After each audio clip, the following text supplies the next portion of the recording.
A very good morning and welcome to the Breakfast News on Rajya Sabha Television. My name is Aishwarya Kapoor. Well, AIADMK crisis, our top story. Well, acting Tamil Nadu Chief Minister O. Panneerselvam and Party General Secretary VK Sasikala remain on a war path. Even as the Supreme Court is to announce its verdict in the disproportionate assets case against Sasikala, but it remains our top focus. That and much more in the bulletin. Let's start with the headlines.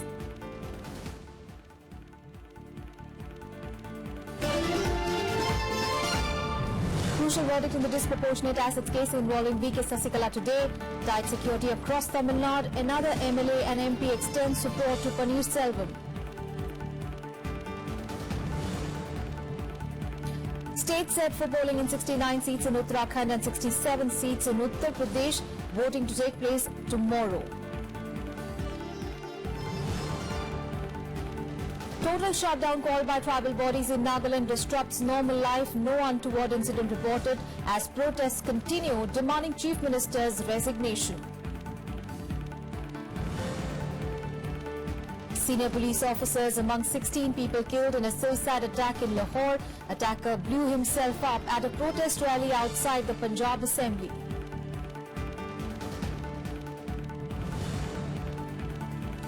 And United Nations Security Council strongly condemns North Korea's ballistic missile launch, calls on all members to redouble efforts to implement UN sanctions.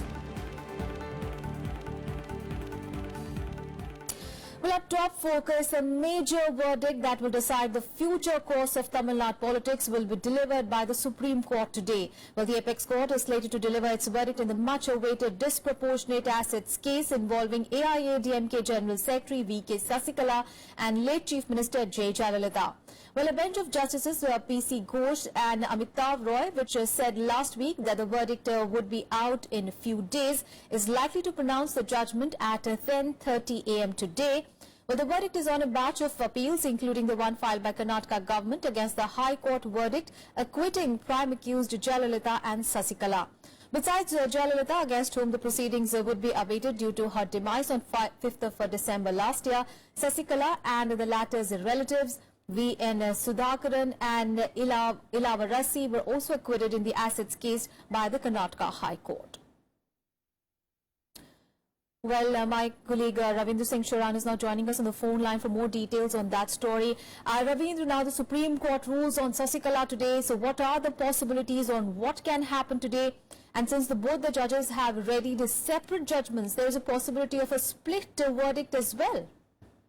Yeah, good morning, Aishwarya. It is quite not possible for us to comment on the judgment, which kind of judgment, the split or unanimous judgment the Supreme Court is going. But the possibilities which are doing the rounds right now is the Supreme Court is going to deliver a split judgment. In that case, the case will further refer to a higher bench, the three-judges bench it can be referred to, and the present High Court judgment will upheld.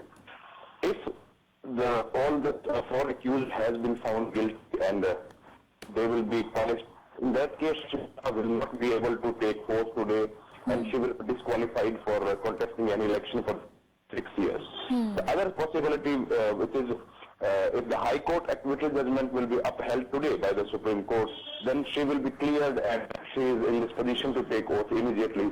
Okay. Also, it was referred yesterday by the Attorney General of India saying that the floor test should be conducted only what the Supreme Court deliver its judgment, which is going to schedule today by the Honorable Justice PC Ghosh and Amitav Roy.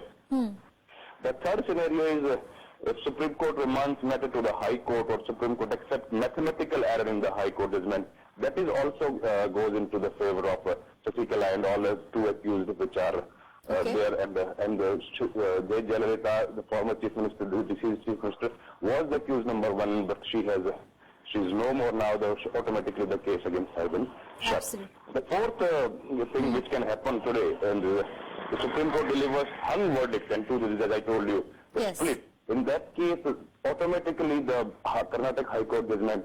Right. But the important thing is which kind of bone of contention remain there if the judgment is the split one, whether it is on technical grounds or some basic disagreement is there. That is very important for us to see, and that will alter the judgment the judgment will alter the future course of the Tamil Nadu Absolutely. politics. So much will depend on what really happens in the Supreme Court today, because if Sasikala were to be convicted in the case, the balance is now really likely to turn towards her in the fight against Panneerselvam for the post of the Chief Minister. Well, we'll have to wait and watch what happens in the Supreme Court. So which way the political tide really turns in Tamil Nadu will be decided by the court verdict today.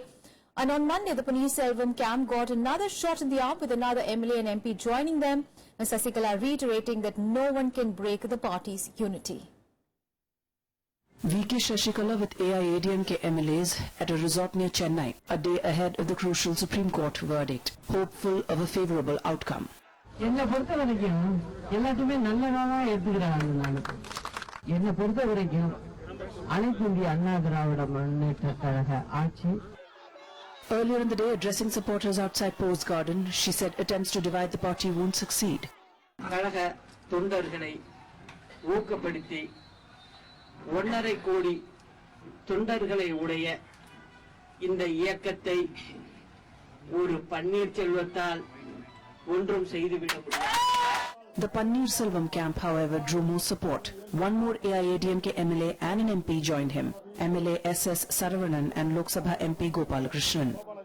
இந்த இடத்துல வந்து என்னோட மனநிலை எல்லாம் முக்கியம் கிடையாது, மக்களோட மனநிலை தான். மக்களுக்காக தான் நாங்க வந்திருக்கோம். Sasikala's supporters, however, reiterating she will be Chief Minister. I think all the MLAs have firmly supported Chinnamma. In a state apparatus, I think that is what is important. Mr. OPS can create a media circus, can do all the kinds of tactics to drum up social media emotion. But Tamil Nadu people deserve a decisive, strong leader who will take Chinnamma, Madam's legacy forward, and Chinnamma is the right person. Earlier, O. Panneerselvam made his first visit to the State Secretariat after resigning. No, you can't say it as a shortage of MLAs, because the MLAs are all trapped in a resort. They should be set free. If they are set free, they will surely support our Chief Minister. Meanwhile, the Attorney General has given his opinion to the Tamil Nadu Governor that a special assembly session be convened within a week for a composite floor test. The centre clarifying it is not interfering. See, there is no question of central government intervening in this matter when the issue is a political and which is in the realm of the state affairs. The DMK held its high-level executive panel meeting and appealed to the governor to take steps to restore a stable government.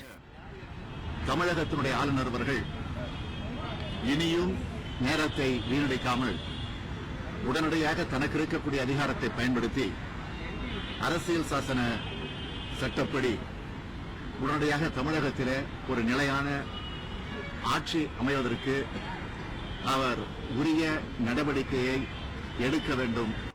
Ahead of the Apex Court verdict, security has been stepped up across Tamil Nadu. Additional police has been deployed at the Chief Minister's residence and Raj Bhavan, besides the resort, where AIADMK MLAs supporting party chief VK Sasikala are staying. Sasikala faction accuses the DMK and some external forces from New Delhi of brewing dissent within the party. Meanwhile, the OPS camp is holding hectic parleys to garner more support. But in this squabble for the chief ministership, it is the state of Tamil Nadu which is suffering from governance deficit and has been pushed to the brink of political instability. Reporting from Chennai with camera person Sudhanshu, I'm Kriti Mishra for Rajya Sabha Television. And Kriti Mishra is now joining us live from Chennai now. Kriti, as we were talking to Ravindra Shiran earlier, and he was telling us that much really of what happens in Tamil Nadu politics will really depend on what happens in Supreme Court today. But as far as Tamil Nadu is concerned, we'd like to know from you what really is happening in the AIADMK, because the Panneerselvam camp is continuing to assert that most AIADMK MLAs are being held captive by Sasikala at a resort. And now the governor has also been advised to call a special session of the assembly and ask both Panneerselvam and Sasikala to prove their majority. So what is happening there on ground zero? Well, that's right, Aishwarya. The Supreme Court verdict could draw curtains on the political slugfest in Tamil Nadu. So we are of course waiting for this crucial verdict, and Sasikala in fact camped last night with her MLAs at Golden Bay Resort. She tried to hold them firmly together, even as one of them oscillated towards Panneerselvam.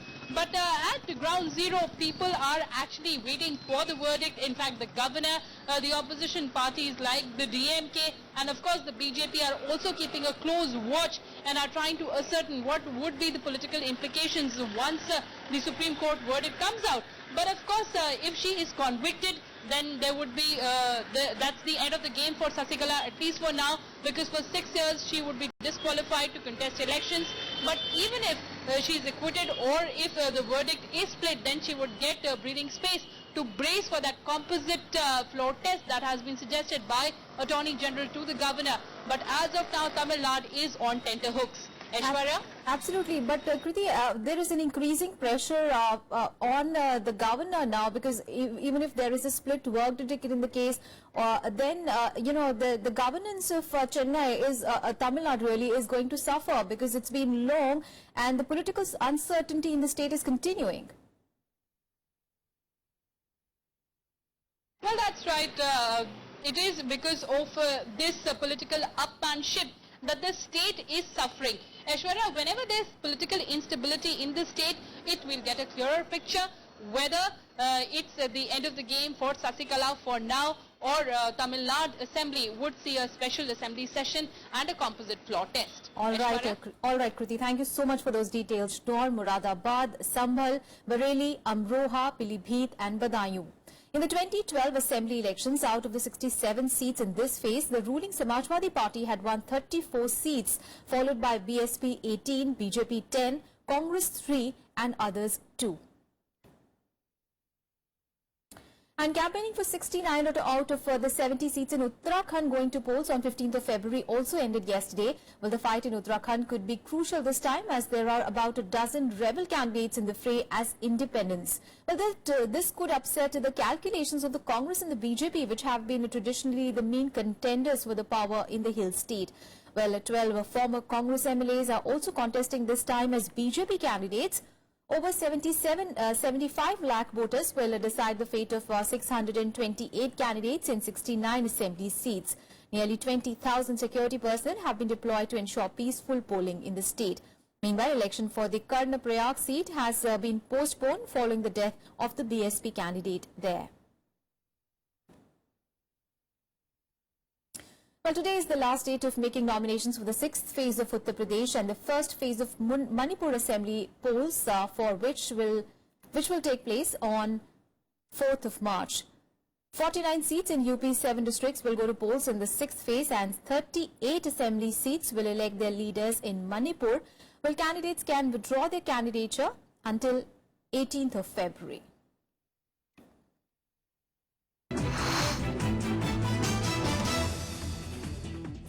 And in Breakfast News, we'll take a very short break. We'll be right back.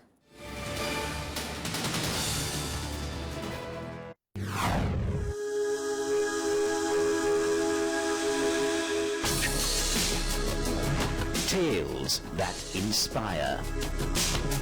Stories of social change. A salute to diversity. Promoting public discourse. Events that motivate, inspiring the innovative spirit. Watch Rajya Sabha television documentaries.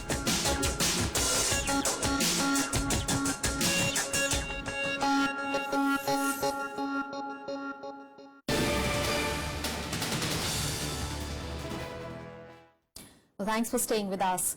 Well, impacted by note ban, while retail inflation fell to 3.17% in January this year, mainly on account of declining prices of food items, including vegetables and pulses. Well, this is the lowest level of retail inflation in at least over 3 years. Retail inflation, which is measured in terms of the consumer price index, had stood at 3.41% in December last year and 5.69% in January last year. According to the data from the Ministry of Statistics and Program Implementation, overall retail inflation in the food dropped to 0.53% in January from 1.37% in December. Inflation in vegetables continued at the negative zone at minus 15.62% in January this year. The retail inflation in pulses and products was minus 6.62% during the same month. On to some other news now. Well, the Congress has targeted Minister of State for Home Kiran Rijiju for his statement on reduction of the Hindu population as an attempt at polarizing the electorate and has urged the Election Commission to take cognizance of the matter. Now, Rijiju had posted a series of tweets along with a screen grab of a news report that quoted the Arunachal Pradesh Congress. हिंदुओं का conversion हो रहा है, इसलिए उनकी आबादी कम हो रही है. And the bandh called jointly by the Nagaland Tribes Action Committee and the Joint Coordination Committee demanding Chief Minister T.R. Zeiling's resignation on Monday has affected normal life in Nagaland. However, no untoward incident has been reported. Well, volunteers of several Naga tribal organizations supporting the two organizations were deployed in important locations of the state. Vehicles were off the roads and people have preferred to stay indoors. Now, business establishments, educational institutions and government offices, including the State Secretariat and the Assembly Secretariat, were closed. Well, the state government had fulfilled two demands of NTAC with regard to declaring the entire process of urban local body elections with 33% reservation for women as null and void and suspending the police personnel involved in the 31st of January police firing on protesters leading to the killing of two youths. Now, despite this, both the organizations were steadfast in their demand for the Chief Minister's resignation. Now, classes 10, 11 and 12 state board examinations, remember, are scheduled to begin from today onwards. However, prohibitory orders continue to remain in force in some areas of the capital. And shifting focus to Kerala now, where an all-party meeting is slated to be held in Kannur. Well, the move is being seen as Kerala Chief Minister Pinarai's efforts to restore peace in Kannur, which has seen frequent political clashes between the ruling CPIM and the BJP. Well, the decision to hold the meeting came after the Chief Minister held discussions with the BJP State President Kumanamam Rajeshwaran and RSS leader P. Gopala Kutty. The BJP and the RSS leaders have assured their full support if the government was serious about bringing peace in the region. Rajeshwaran, however, said that the police should impartially probe the cases of violence against the BJP workers. And the 11th edition of the Aero India Air Show is set to begin in Bangalore today. Well, it is expected to be one of the largest in recent years, with a focus on Prime Minister Narendra Modi's Make in India initiative. Around 270 Indian and 279 foreign firms are slated to participate in the event, where some major companies, including Airbus and Boeing, are expected to sign deals under the Make in India banner. Well, Defence Minister Manohar Parrikar will inaugurate the show, which will also be attended by the Army Chief General Bipin Rawat as well as Air Force Chief B.S. Dhanoa. Well, the 5-day event being organised by the Defence Exhibition Organisation is considered to be one of the most sought-after exhibitions in the Asian region in terms of participation from across the globe. On to some international news now, where at least 16 people were killed and 83 others were wounded in the Pakistani city of Lahore as an explosion took place near the Punjab Provincial Assembly. Well, police said that it was a case of a suicide bomb attack. Well, the suspected suicide bomber targeted a protest rally organised by Pakistan's chemists and pharmaceutical manufacturers. Among those killed were senior police officers. Now, there are fears that the death toll will rise further. Police said that the bomber exploded himself and the successful negotiations were underway between police officers and the protesters. Well, Jamaatul Ahrar, a faction of the Pakistani Taliban, claimed responsibility, saying that it was in response to Pakistan's military operations. The militant group also warned that the Lahore attack was the start of a new campaign against government departments. जाए हादसा जो है वो clear हो चुकी है और अभी फाइनल फिगर जो है वो उम्मीद है कि 50 से 70 के दरमियान जख्मी जो हैं वो वहां से उठाए गए हैं और जो डेड बॉडीज हैं उनकी तादाद जो है वो 8 से 10 है और 8 से 10 को मैं अभी कंफर्म कर रहा हूं और इसमें दो हमारे इंतहाई मैं समझता हूं कि काबिल अफसर लाहौर पुलिस के जो है वो जामे शहादत नोश कर गए हैं. And staying with Pakistan, Tehmina Janjua has been appointed as the Pakistan's new Foreign Secretary by Prime Minister Nawaz Sharif.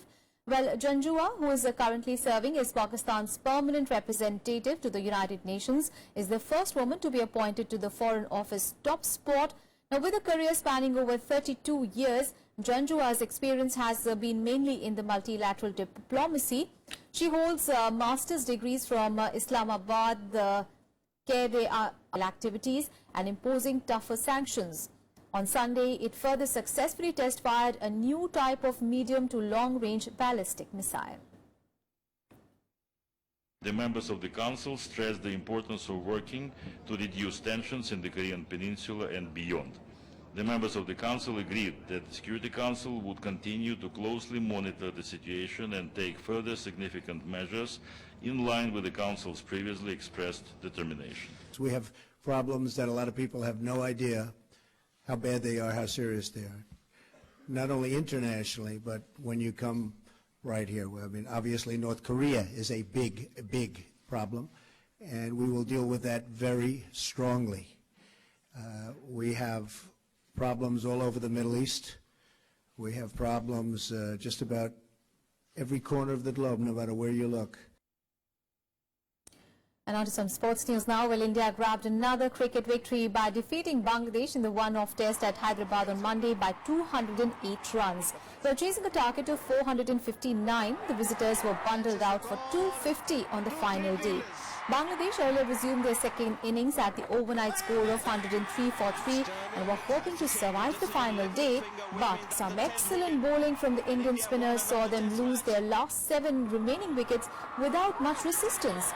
Well, Ashwin and Ravindra Jadeja both picked up 4 wickets each in Bangladesh's second innings, while Ishant Sharma chipped in with the 2 crucial dismissals as well. Well, Virat Kohli was adjudged the man of the match for his double century in the first innings. Everyone at the international level wants to do well. You know, it's as simple as that, and we are playing as a team. I think that's been the difference in this team. If you see, you can say probably 2016, you know, I've scored a lot of runs, but before that 2015 as well, we won test matches where I didn't score many runs, but the other guys were stepping up and scoring runs. So, you know, their confidence was rubbing off on me, and that's how you play as a team. They have a lot of variety in their attack, and they're going with extra bowler also, so we knew that the wicket will be pretty good to probably bat on. So we mentally were ready that, but as I said, there was a couple of execution errors in the second innings as well, because there was not too much of churning, as I say, but there will be a little bit of mental battle during the game, because when you are not getting enough balls to score or rotate, then you have to find another way. That's what couldn't happen in the second innings also. So I thought there's a lot of areas where we can improve, and a lot of areas where we learn, because and also the ball.